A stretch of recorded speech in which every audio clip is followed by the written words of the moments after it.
Yeah. So what I do is I don't, the not self, they're not going to get that one. Mm, I call it the illusion of separateness. mm. Mm-hmm.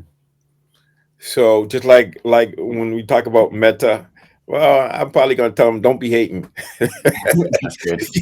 You got to meet them where they are. Uh, but it's really understanding that, yeah, it's just having an experience that, yeah, you're separate, but you're a part of.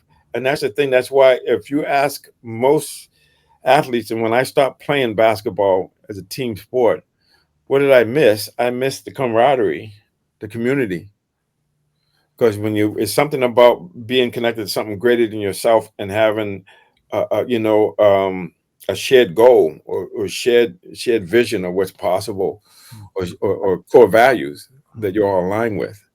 So yeah, so it's them just really, and part of it is just letting them see that, because here's what happens is you don't beat time. So when I started working with the Bulls, I saw some of the young guys coming in, and then I seen some of the guys that used to be relevant that are not relevant anymore, and then they have to change, from being in a primary role to being in a secondary role.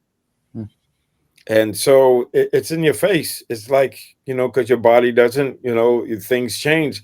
And so just getting them to get in touch with their heart, and get in touch with getting beyond the illusion of separateness.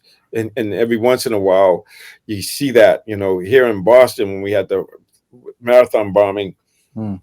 it was fascinating to see people were running towards the explosion instead of away from it.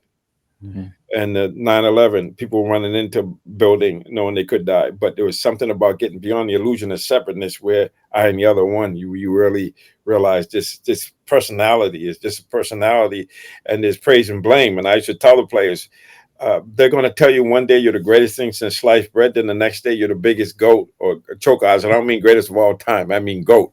Mm. you know you're going to get that. So you have to, whatever they say, just say thank you, and just don't, praise and blame. It's Mm. the eight worldly conditions. Mm. That's how I get them. I just talk to them about that. Yeah, it's praise and blame. You're going to have pain and joy, all of that stuff. 10,000 joys, Amen. 10,000 sorrows. You're going to lose. You're not going to always win. You have to be able to embrace it and say, yes, this is what it is, and to go with it. And so it's usually when their butt's on fire, or when there's enough pain, there'll be a willingness to say, okay, that didn't work. Why don't I try what you're offering?